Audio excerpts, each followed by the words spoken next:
A natureza inteira é feita de macho e fêmea. Todo homem é feminino e masculino, mas que os homens que aceitam o seu lado feminino. Eu acho que todo ser humano precisa de um masculino para te dizer, vá em frente, você pode, porque eu não tive esse pai.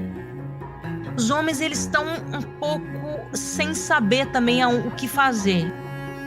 Quando você não precisa ficar na sociedade de machão o tempo inteiro, deve ser tão aliviante isso. A gente não tem que esperar nada do outro, a gente tem que esperar, eu acho que da gente, né? Esperar do homem.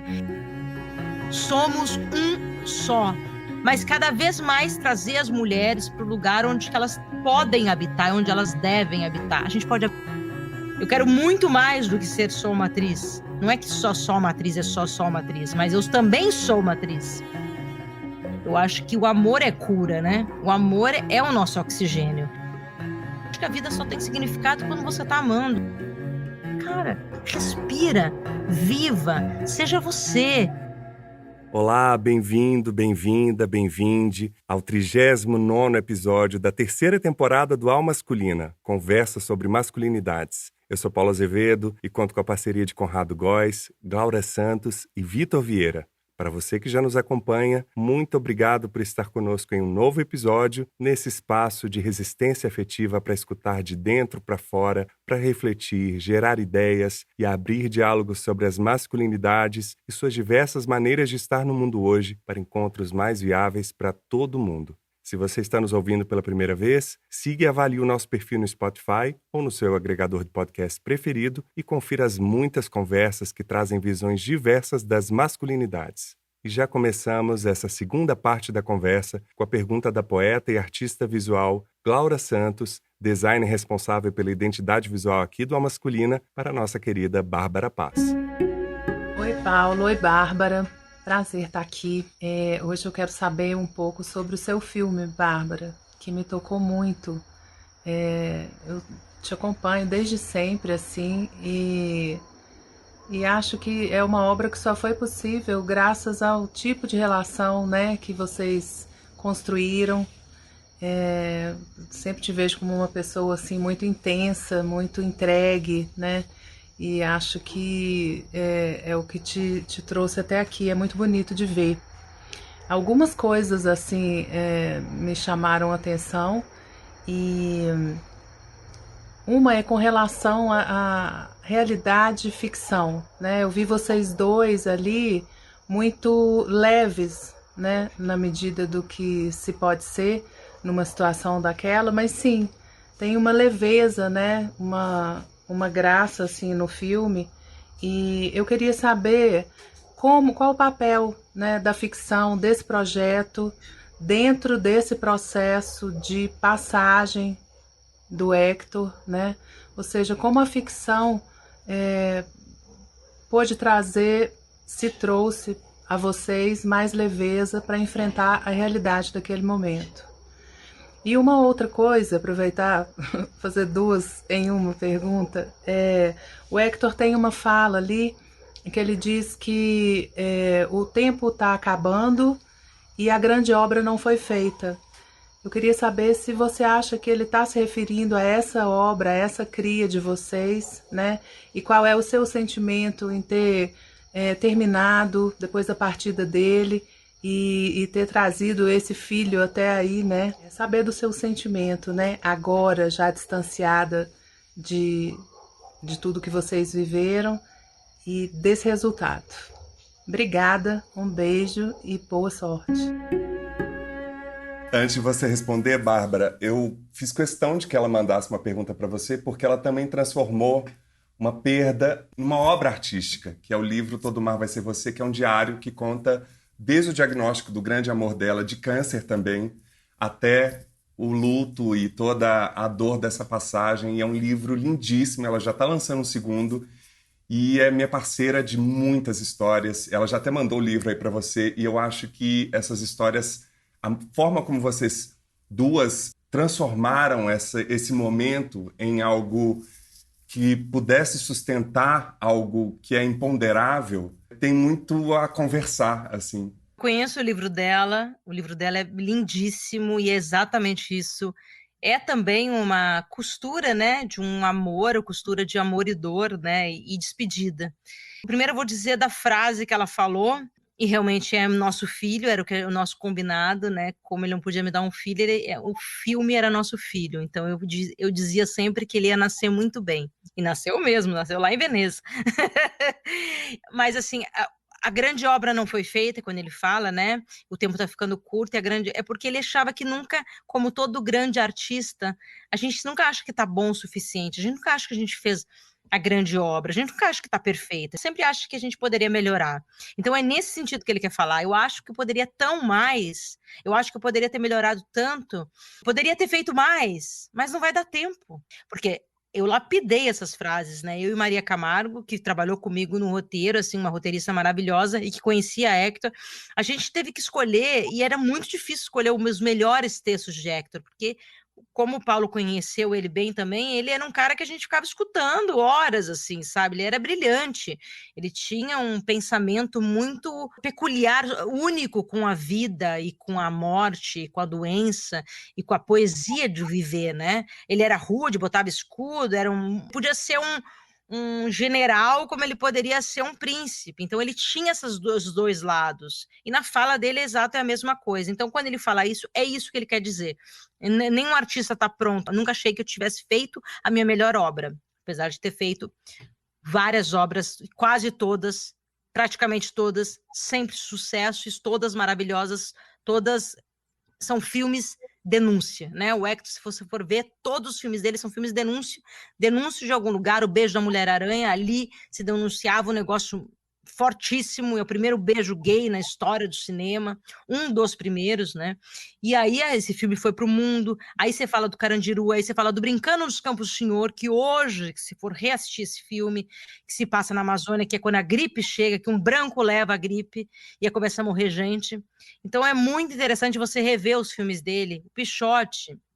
Nossa, o Hector só fez filmes que ele quis fazer.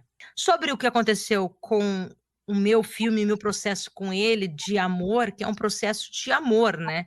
Eu acho que o amor é cura, né? O amor é o nosso oxigênio. Eu hoje estou achando um pouco a vida sem graça, porque eu não estou amando. E eu não estou amando, assim, e eu gostaria de estar apaixonada. E eu estava conversando com uma amiga essa semana, eu falei, cara, eu não sei viver a vida assim, eu preciso me apaixonar, eu preciso estar amando. Eu acho que o amor é a síntese de tudo, porque eu escutei o padre Lancelotti, maravilhoso, eu me identifiquei tanto quando ele fala, e aí eu fazia o curativo na minha mãe todo dia, e ainda passava a mão assim, aí uma pessoa perguntou, e você faz muito bem o curativo, você gosta de fazer curativo? E ele disse assim, não, eu gosto da pessoa, como é que ele falou? Eu gosto da pessoa... De quem eu estou cuidando, né? Eu gosto da pessoa de quem eu estou cuidando.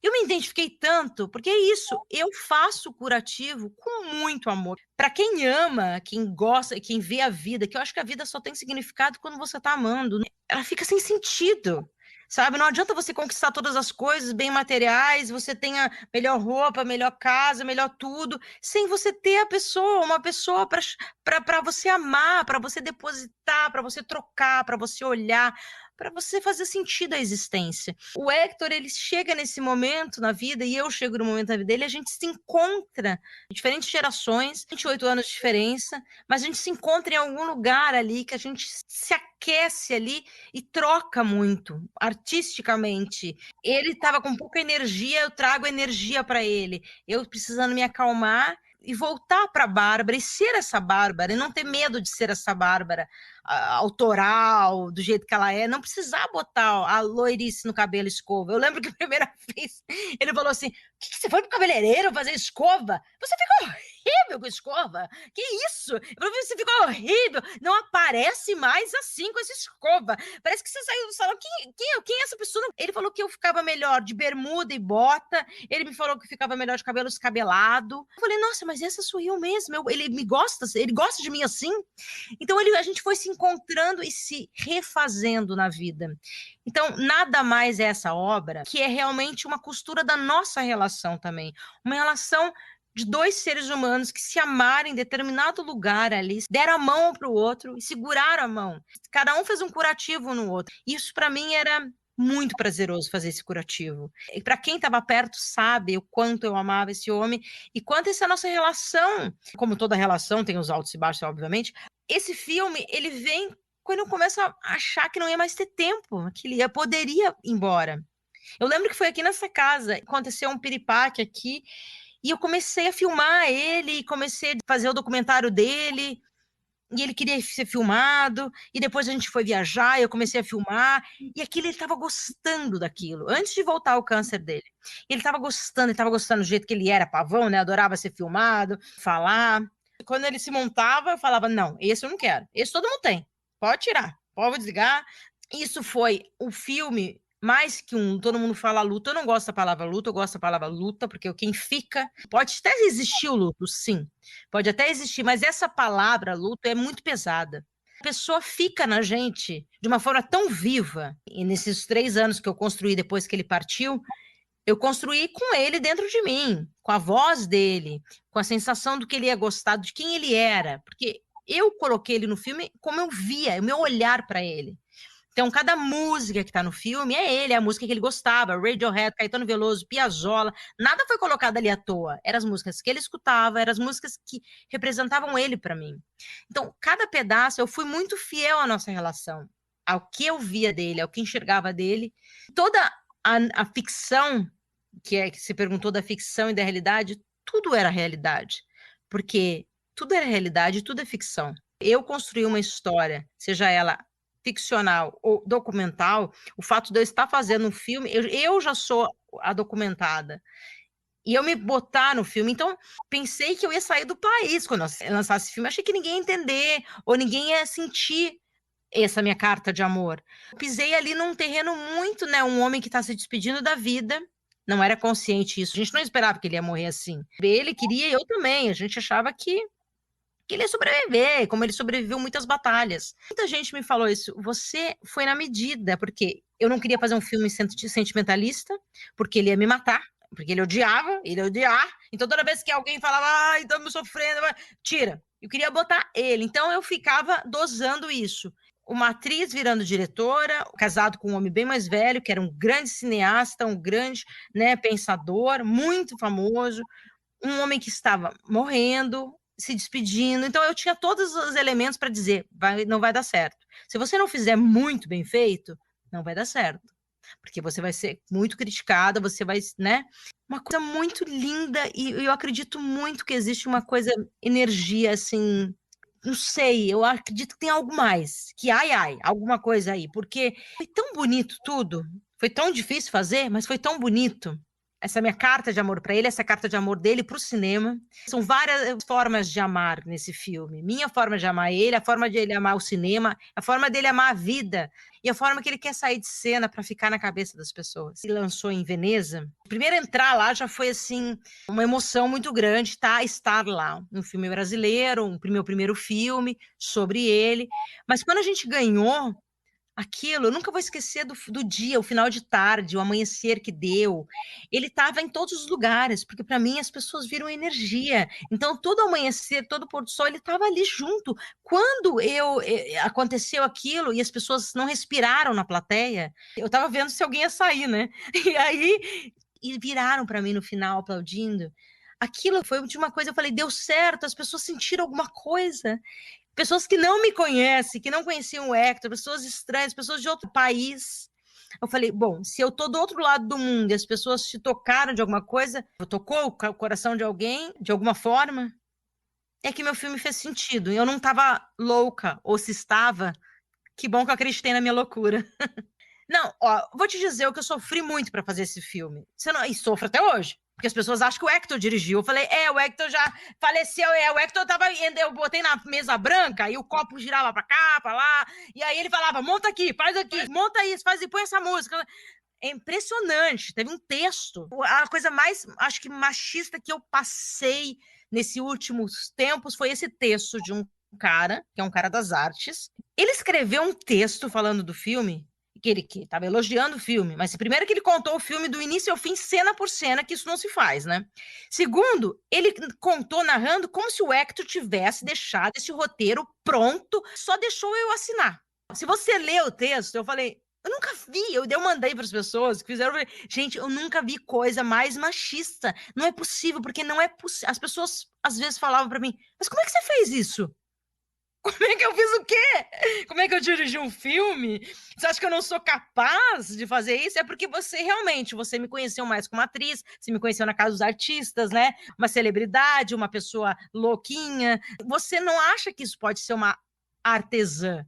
Só que para quem me conhece sabe que eu pinto desde sempre, eu fotografo desde sempre, dirijo desde sempre, eu quero muito mais do que ser só uma atriz. Não é que só uma atriz é só uma atriz, mas eu também sou uma atriz. Gosto de reger a orquestra há muito tempo. E isso foi só o início de uma carreira. E que o Hector apostou muito, porque ele confiou, você conheceu muito ele confiava muito em mim e ele fazia eu acreditar nesse meu lado. Eu digo que a maior herança que ele me deixou foi a confiança. O meu lado masculino que não existiu, acho que todo ser humano precisa de um masculino para te dizer, vá em frente. Você pode, porque eu não tive esse pai. Realmente ele serviu também como um grande pai para mim, dizendo para mim, Bárbara, você pode, você tem talento para isso, segue, eu tô te dando meu passaporte, acredita em você. Isso faz toda a diferença. Eu fico arrepiada, porque foi assim que aconteceu. Fico arrepiada porque, realmente, quando você tem uma figura que não existiu, a natureza inteira é feita de macho e fêmea. Como ele gostava tanto das plantas, das flores. Ele era um cara muito feminino. Todo mundo fala, mas como? Ele era, entendeu? Eu gosto de homem feminino, é um homem que pensador, um poeta, entendeu? Você tem um aval, eu passei muito machismo nessa montagem. Na ilha, vários lugares. Em vários lugares, nem vou citar todos. Passei coisas maravilhosas, pessoas incríveis. E as pessoas também que tiveram essa atitude machista, também eu acho que se arrependeram. Porque uma vez teve assim uma das cenas que eu mais gosto no filme, que é a cena das crianças que eu encontrei na Argentina, que era a colônia de férias dele. Na Argentina, uma cena truffaut, maravilhosa, as crianças correndo. Aquela era uma das primeiras cenas que eu tinha. Essa, com certeza, é a cena que eu mais amo no filme, porque é uma cena muito rara, uma imagem de 50 e poucos, sabe? 1950 e poucos na Argentina. Quando eu ia encontrar aquilo? Consegui, comprei a imagem. Aí tinha um dos montadores, falou assim, isso não tem nada a ver com os filmes do Babenco. Eu falei, claro que não. Tem a ver com a Bárbara. Tipo, esse filme não é um filme do Hector, é um filme da Bárbara para o Hector. É um filme sobre o Hector. Isso aqui é o Hector para mim. Então essa cena não vai sair jamais.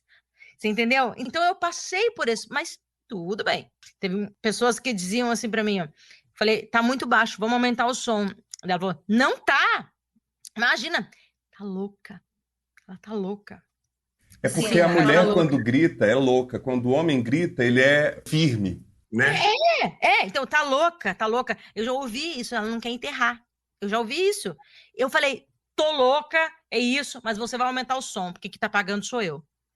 Então, você tem que se impor. E aí, quando você começa a perceber que quando você se impõe, às vezes nem tão delicado como a gente gostaria que fosse, porque a gente tem que impor também, a gente ganha um pouquinho mais de soberania, de credibilidade. Mas não é fácil, Paulo, porque assim, eu, como atriz, a gente já sente isso tudo, mas quando você vai reger uma orquestra, né? Quando você vai reger um set, quando você vai ir para uma ilha, onde você é a autora, você que manda, complica um pouco. Eu nunca imaginei, mas isso não pesa para mim, sabe? Não é que pesa.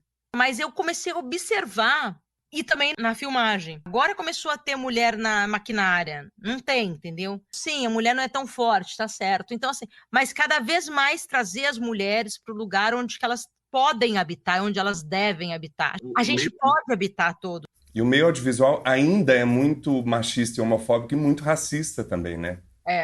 Eu acho que a gente pode habitar tudo. É isso que a gente não pode ter medo. Então, eu acho que cada vez mais eu tô ficando sem medo das coisas. Na verdade, eu nunca tive medo. Eu vou falar a verdade. Você nunca teve medo, não, Bárbara? Não tenho medo, eu me jogo, eu erro. Eu não tenho medo, você sabe. Não, aquela história da Bárbara e Eudora, que só você presenciou e algumas pessoas que estavam no camarim. Aquele foi uma atitude machista, hein? Ali, eu até saí do camarim, ela chutou cadeira e tudo mais. Eu falei, eu estou ali fora do camarim, se você precisar, eu estou aqui. Machista do ruim, né? Do ruim, aquele do ruim. Aquele machista que a gente não quer. A Bárbara Dora, a nossa grande crítica do teatro, a gente estava esperando o dia que ela fosse assistir a peça para fazer a crítica, só que ela estava hospitalizada e ela falou que ela queria fazer a crítica. Então, ela saiu do hospital e ela foi ver a nossa peça, só que eu falei, quando ela for, vocês têm que me avisar. Só que nesse dia, ninguém me avisou, porque eu estava sem voz, eu estava afônica, e eu tinha que fazer a peça, porque aquela pessoa, a gente não cancela a peça, né? Só que a gente realmente não saiu uma palavra. Então a voz estava, tipo, muito pequena, né? Eu nem lembro como eu estava. E aí eu fiz a peça toda, aquela voz minúscula, eu falava pra caralho, falava muito, falava rápido. E talvez naquele dia eu fiz com mais calma, talvez eu falei mais devagar, porque eu estava cansada, sem voz, não sei. Eu sei que no final me falam que ela estava na plateia. Eu falei que eu devia ter cancelado aquele dia. E aí eu virei um bicho. Eu não sei o que eu falei. Como assim? Eu ia cancelar? Por que não falaram que não ia fazer ter espetáculo? Sei lá o que eu falei. Eu sei que joguei minha cadeira nossa, eu acho que aquela atitude. Até hoje eu falo, por que eu fiz aquilo? O Neila Torraca tinha ido ver a peça, né? O Neila Torraca dele falou: pode vir aqui pra fora, porque essa voz é tudo da noitada, é composição de personagem. Ele falava, é composição, não, porque ele já sabia que eu tava puta. Bom, com conclusão, ela fez uma crítica maravilhosa, de 5 estrelas, que a gente colocou na porta, e não falou nada da minha voz. Então a gente é louca mesmo. Então mistura um pouquinho de hormônio feminino com o meu masculino, e aí, putz, aí é o curto-circuito. E você, depois dessa bagagem de tantas relações, longas durações, intensas relações, como é que você vê os homens hoje? O que você espera deles? A gente não tem que esperar nada do outro, a gente tem que esperar, eu acho que da gente, né? Esperar do homem. Eu sou uma pessoa de muita bagagem, né, Paulo? Eu sou uma pessoa que tem uma bagagem muito grande, então, assim, eu não consigo conviver com gente muito mais jovem de bagagem, não de idade, mas, assim, de bagagem. Casou de ser também de idade, né? Assim, o Hector foi o homem mais velho que eu namorei, mas, que eu na casa namorei e casei. Eu não posso esperar nada do outro. Eu acho que os homens, eles estão um pouco sem saber também o que fazer. Eu acho que os homens, eles estão um pouco receosos como falar, como chegar, ou como vai seduzir. Eu não sou desse movimento aplicativo, não sou nada disso. Então, assim, eu gosto de ser humano, sentar num lugar e encontrar uma pessoa. Eu sou daquela que tem que bater o coração. Eu sou de me apaixonar. Eu sou uma mulher romântica. Eu gosto de homens femininos que aceitam o seu lado feminino, que todo homem é feminino e masculino, mas que os homens que aceitam o seu lado feminino e que aceitam o meu lado masculino, que aceitam essa junção. E eu acho que os homens, eles estão, aos poucos, estão aceitando esse lado, estão vendo que esse lado é bonito. E isso me emociona quando eu vejo um homem aceitando e respirando, porque quando você não precisa ficar na sociedade de machão o tempo inteiro, deve ser tão aliviante isso, deve ser tão... Você deve respirar tão melhor. Porque uma coisa eu posso te dizer, eu nunca tive problema com isso. Eu sempre fui uma mulher muito sexual, uma mulher com muita sexualidade. E sempre me descobri sozinha, assim. Quando eu vejo pessoas com problema nisso, perante aos outros, eu tento, todas as minhas relações ou amizades são assim, eu tento dizer, cara, respira, viva, seja você. Se você gosta disso, se você gosta daquilo, entre uma relação que tem que ser aberto, tem que ser uma coisa aberta entre duas pessoas. Eu acho que ali é o teu lugar de você se enxergar, porque assim, aí sim, eu acho bonito que eu não sei que tem uma frase de alguém que fala, eu me vejo no outro, né? Como é que é? Quando você tá amando, você tá se amando, você tá se gostando, você tá se vendo, porque você se vê no outro. Assim, uma coisa que acontece entre os dois, assim. Eu sou uma pessoa muito bem resolvida com esse lado. Agora, eu sei o que eu não quero. É difícil você falar o que eu espero de um homem. Eu não posso falar o que eu espero de um homem, o que eu espero de mim quando eu encontrar alguém, o que eu espero dos homens em geral, não falando só de relação. Eu espero um pouco mais de feminilidade, um pouco mais do feminino, que eu acho que isso já está acontecendo. E os que estão ficando para trás estão se sentindo deslocados. Eles estão tentando entender, porque tá tudo bem, tá tudo ótimo, entendeu? Tá tudo bem, somos um só. Um só, se a gente pensar nisso, a gente é um só. Parar de pensar em feminino e masculino, é isso, você é aquilo, o quê? Não, somos um só, com diferentes respirações altas, nobres e lúcidas, mas somos. Antes de continuar a conversa, quero só mais um minuto da sua atenção. O Alma Masculina está no ar desde 2019 e seguimos firmes nesta terceira temporada no propósito de trazer conversas sobre masculinidades e suas diversas maneiras de estar no mundo hoje para encontros mais viáveis para todo mundo. Para nós, equipe do Alma Masculina, é muito importante continuar apostando na capacidade de transformação por meio do diálogo, autoconhecimento, sensibilização e humanidade. Sem impor regras ou modelos de como ser, mas sim escutar da forma mais aberta possível. E para você, esse espaço tem sido importante? Cada episódio envolve 4 profissionais em um trabalho intenso de produção e pesquisa. Um processo que vai da escolha dos nossos convidados e especialistas, pensar na melhor forma de aprofundar cada assunto e conversar com pessoas que possam contribuir com suas vivências e visões sobre o nosso tema ponto de partida, as masculinidades. Depois da gravação, o trabalho continua. A edição, mixagem, gravação das locuções, criação da arte de todo o conteúdo para as nossas redes sociais. São processos que também exigem bastante dedicação e tempo. Para ter uma ideia, cada programa que chega até você são necessárias cerca de 35 horas de trabalho. Então, se você é nosso ouvinte e quer que o Masculina continue, nos ajude a manter esse espaço de reflexão na podosfera. Conheça a nossa campanha de financiamento coletivo, traz benefícios exclusivos para os nossos apoiadores. A partir de R$10 já dá para colaborar. Acesse www.catarse.me/almasculina e participe. O Alma Masculina, ao contrário de todo o sucateamento que a ciência, a educação, a cultura, a saúde têm sofrido no Brasil em função desse desgoverno que a gente vive, a gente está abrindo espaço aqui para a ciência, que tem sido um dos nortes, das guias mais poderosas que o mundo está encontrando. Já encontrou em vários outros momentos, mas agora a ciência realmente precisa ser reconhecida, valorizada e trazê-la cada vez mais para o nosso cotidiano.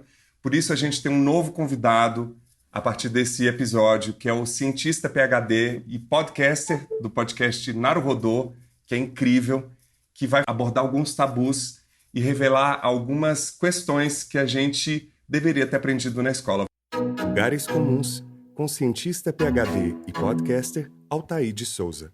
Altair, pesquisas apontam que existem mais diferenças entre os cérebros de homens do que cérebros de homens e mulheres. Inclusive, no episódio 23 do podcast Naruhodô, que você tem junto com Ken Fujioka, nosso convidado do episódio 24, vocês falam sobre isso. O que a ciência diz hoje sobre a real diferença entre os cérebros masculinos e femininos? Existe realmente um essencialismo do que é ser homem e do que é ser mulher? Obrigado pelo convite, antes de mais nada. Sobre cérebros de homens e mulheres, uma coisa muito importante que não é tratada na mídia em geral é o que é ser homem e mulher, né? Existe uma discussão muito grande agora sobre o papel de gênero, a identidade de gênero e tudo mais, e uma grande confusão, na verdade. Então, assim, quando você fala existe diferenças entre cérebros de homens e mulheres, você tem que definir qual nível de análise você está falando, tá? Eu vou tratar aqui, na explicação, do nível de análise baseado na causa material biológica, apenas. Então, eu não vou falar de gênero, eu vou falar de sexo. Tá? Isso é muito importante para evitar certos tipos de generalização que podem levar a discursos, por exemplo, transfóbicos. Assim. A gente até tem um episódio no podcast Naruhodô, né, sobre por que pessoas se tornam transgêneros ou são transgêneros, enfim. Existe assim, um mecanismo de causa material, existe um mecanismo genético relacionado, mas ele é causa necessária, mas não suficiente para o desenvolvimento do gênero em si. Isso é interessante, porque na biologia do século XIX, desde o século XIX existe isso, existe um conceito de um biólogo chamado Conrad Waddington, que é chamado creodo. O creodo é o seguinte, quando você é só um óvulo fecundado, né, no início, quando você está ali nas primeiras fases do desenvolvimento embrionário, né, então mórula, blástula e tal, você já tem genes, existe toda uma programação genética para o desenvolvimento daquele feto, só que esse desenvolvimento está ainda potencial. Então, por exemplo, vamos imaginar que eu tenho um gene alterado para desenvolver uma doença genética. Só que eu ainda estou no óvulo, eu ainda sou um óvulo fecundado, eu ainda estou nos primeiros instantes da geração da vida. Esse gene alterado ainda não é a doença, ele é potencialmente, ele existe um creodo. Então, os genes, na verdade, eles geram uma redução de probabilidades de diferentes desenvolvimentos do corpo, né? Ou de funções, ou de estruturas, né, do corpo. Então, assim, quando você olha um feto, ele é basicamente um creodo. Ele é uma soma de potencialidades. Essas potencialidades vão se substanciar a partir do momento que o feto consegue se desenvolver e depois, quando ele nasce, e depois ainda na interação com o ambiente. Então, esse conceito de creodo é muito importante para separar, por exemplo, quando a gente vai falar de cérebro de pessoas do sexo masculino e do sexo feminino. Independente de sexo, gênero, identidade de gênero, você pode dividir todos os Homo sapiens, todas as pessoas, em 2 grupos. As pessoas que são capazes de gerar filhos, de se reproduzir, e as que não são. Biologicamente, você pode separar todos os indivíduos, independente do que o indivíduo sabe sobre ele mesmo ou conhece sobre ele mesmo, indivíduos que são capazes de se reproduzir e outros não. Essa característica biológica determina uma série de pressões seletivas, uma série de creodos. Mesmo que você tenha identificação com o sexo feminino, ou identificação com o gênero feminino, né? Mas você está dentro de um corpo de um homem, né? Nasceu num corpo de um homem, por exemplo, existe um creodo genético para uma identificação de gênero, mas existe também uma materialidade, uma causa material para outro. Então isso gera um conflito. Por isso que esse conflito ele acontece populacionalmente numa menor parte dos casos. Na maior parte dos casos, é esperado que haja uma consonância entre sua identidade geral de gênero e o seu sexo biológico. Em relação ao cérebro, é uma coisa um pouco parecida. Temos diferença, sim, entre cérebros de pessoas do sexo masculino e do sexo feminino. Existe essa diferença, sobretudo pela ação de hormônios. As diferenças se dão no volume de algumas áreas cerebrais em relação a outras, mas o mais importante não é a diferença, na verdade. Porque uma coisa que a gente foca muito, né, nos estudos de psicobiologia é que diferença não necessariamente pressupõe vantagem. Por exemplo, eu posso ter uma causa material, genética, para ser mais alto. Eu ser mais alto que outra pessoa, a rigor, é uma diferença, mas não pressupõe uma vantagem, a rigor. Eu posso ser mais alto, isso me possibilita fazer algumas coisas que pessoas mais baixas não conseguem, mas vice-versa. Os mais baixos também conseguem. Então, não necessariamente é uma vantagem. As pessoas focam muito na existência de diferenças para justificar vantagens que, na verdade, não são por causa dessas diferenças. Temos diferenças, sim, entre os cérebros de homens e mulheres em algumas áreas. Na verdade, no que diz respeito a volume de algumas áreas. Mas isso é resultante da ação de hormônios, principalmente durante o desenvolvimento embrionário e também durante a puberdade, né?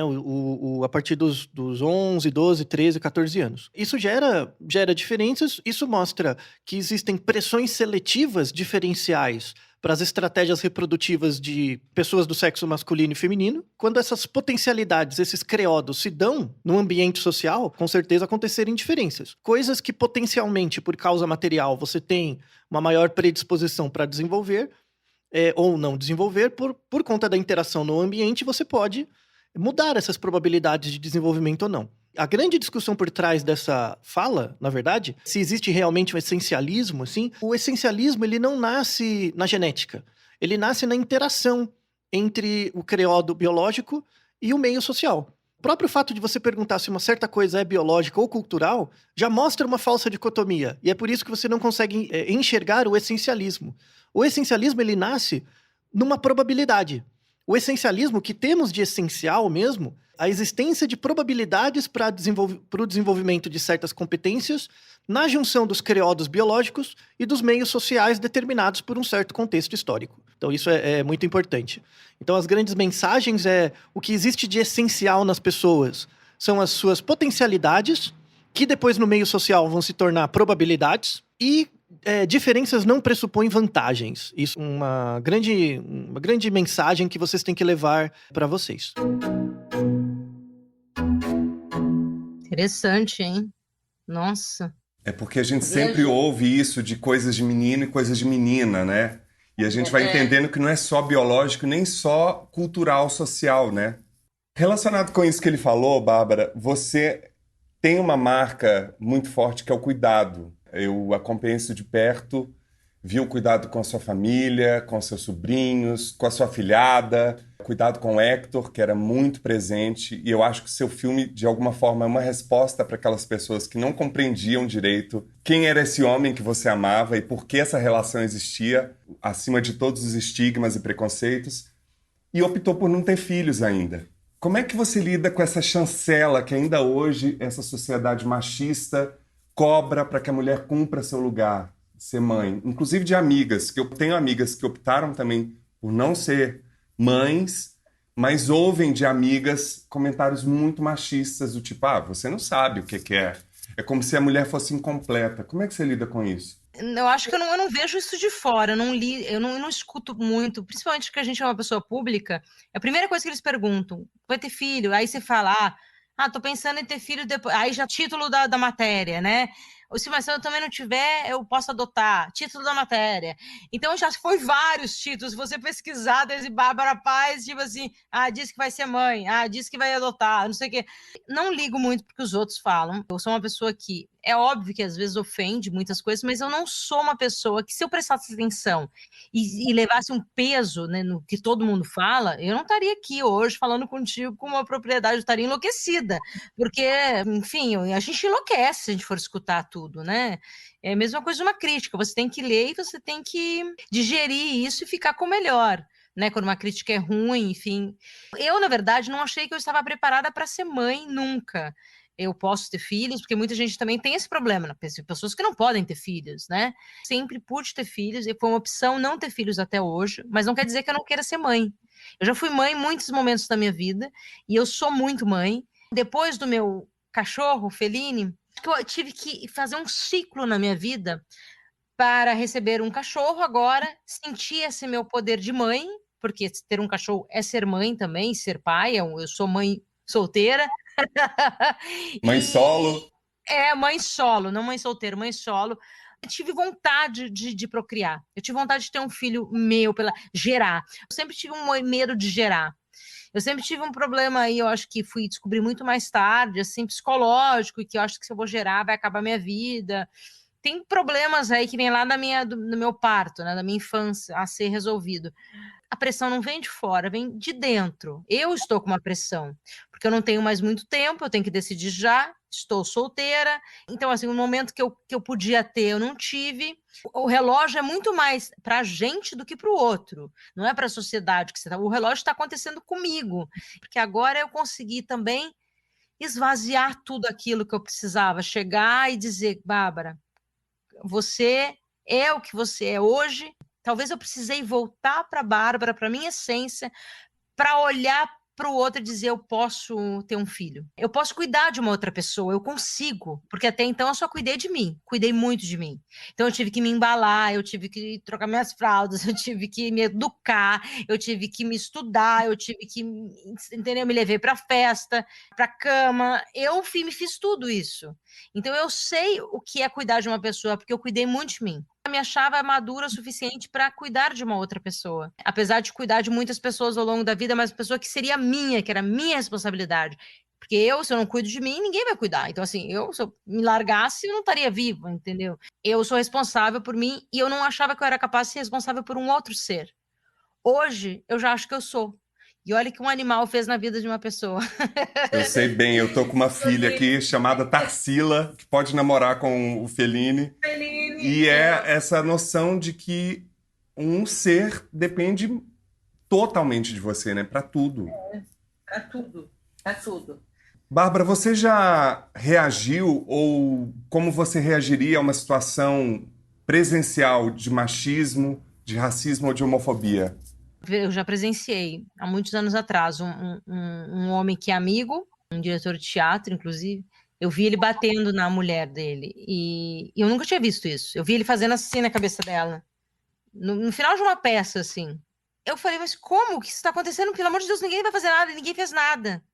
E aí alguém falou assim, não, isso é normal, é briga de relação, a gente não tem que se meter. Eu falei, não é briga de relação. Isso faz muitos anos, tá? E aí eu falei, mas ele tá batendo nela. Mas já tá acostumado, a gente já tá acostumado a ver.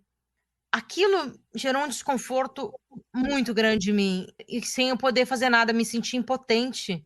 E primeiro que eu não ia bater no cara, porque eu também não tenho força suficiente para bater, e não me deixaram fazer isso, porque ele fazia isso com frequência. Essa foi uma das agressões físicas que eu presenciei, e obviamente que você já viu várias presenças de racismo e muita coisa, às vezes, sem querer. As pessoas não tinham essa consciência. Palavra sendo usada errada. Hoje, o que está acontecendo na nossa sociedade, na nossa humanidade, que já devia ter acontecido há muito tempo, né? Esse lugar de fala aí, onde que todo mundo tem que entender, desde a criança, que a criança hoje já está nascendo, já está na escola, já sabe. Mesma questão de gênero, racismo. Eu vejo os adolescentes, filhos das minhas amigas, as crianças, elas respondem de uma forma completamente diferente, elas brigam para você não falar mal do seu colega e defendem eles com unhas e dentes se você está falando que alguém é mais feminino, se alguém está falando que tem uma outra cor. Então, eles já estão vindo com outro chip, né? A gente não teve isso. A gente está sendo moldado tudo de novo, então leva um tempo. Mas a gente vê o tempo inteiro, Paulo. Eu acho que é uma coisa que, infelizmente, faz parte do ser errante, né? A gente foi educado de uma maneira muito errada, muito equivocada, sem contar direito ou sem prestar atenção na nossa história. Como é que faz para te achar nas redes? Passa pela praia que você vai ver eu deitada. Rede aqui, passa que você vai ver, fala se tem um pezinho de fora, tem um aparecendo um livro assim, é essa rede que você vai me encontrar ultimamente. Mas, se quiser uma outra rede, que eu também às vezes divido, que é o Instagram, Bárbara Raquel Paz, e eu tenho o Facebook também, Bárbara Raquel Paz, porque o Raquel teve que ficar, porque todo mundo pegou o Bárbara Paz, né? Pode me achar lá. O Instagram é o que eu mais uso, o Facebook eu também sempre replico, mas eu sou mais o Instagram, adoro publicar o meu diário visual, minhas fotografias, meus poemas. Ali é um espaço meu, então essa rede dá para deitar. Quem você gostaria de indicar para ter essa conversa aqui no Masculino e por quê? Eu pensei em tanta gente agora,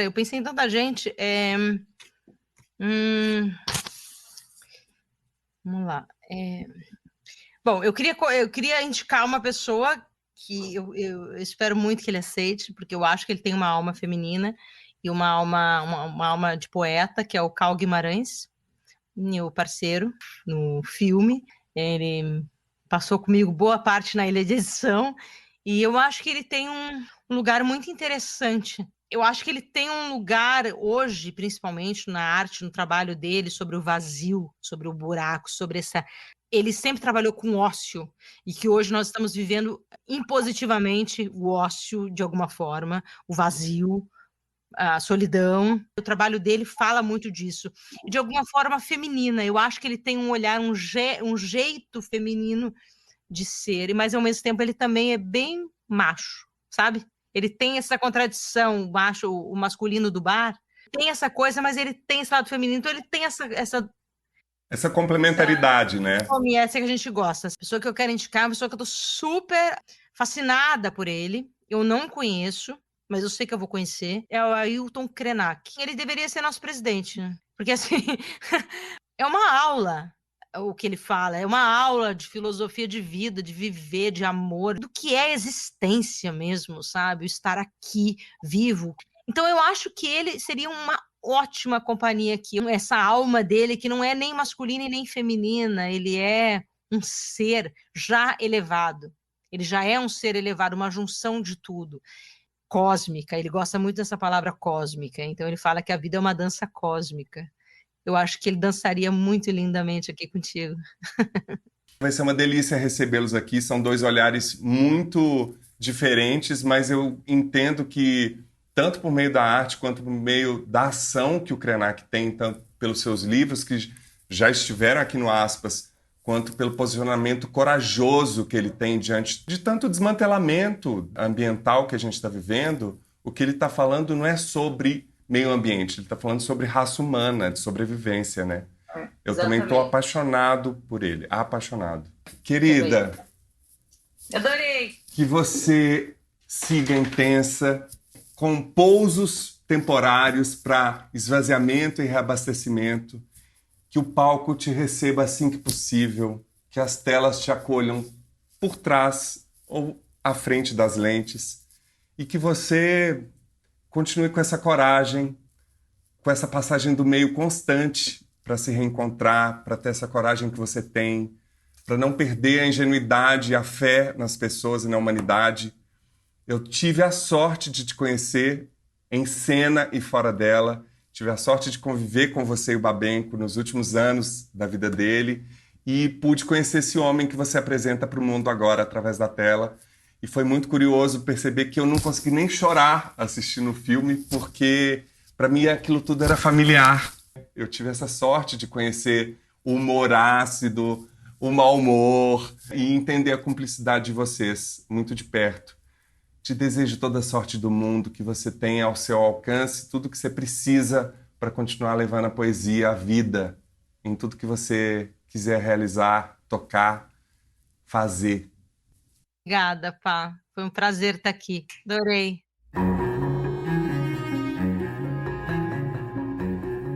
Siga as nossas redes sociais, Facebook/Almasculina Podcast, no Twitter e no Instagram @Almasculina e se inscreva no nosso canal no YouTube. Comente, compartilhe os posts e leve a Almasculina para mais gente.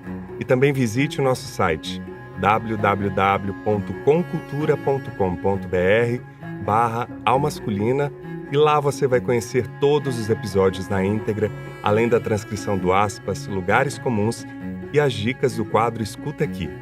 E colabore para manter a Almasculina no ar por meio da nossa campanha de financiamento coletivo. Saiba mais no site www.catarse.me/Almasculina e participe.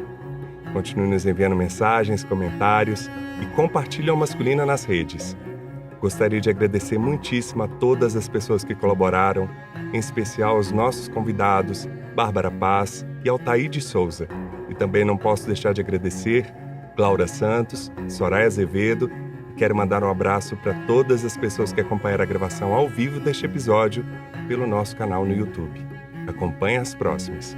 A Masculina fica por aqui e é feito graças a Conrado Góes, na trilha sonora original e mixagem, @Conza01, Glaura Santos na identidade visual e arte, @Glaura Santos, Vitor Vieira nas fotos, @Vitor Vieira Fotografia, e eu, Paulo Azevedo, na idealização, roteiro, edição e apresentação, @Paulo Azevedo Oficial.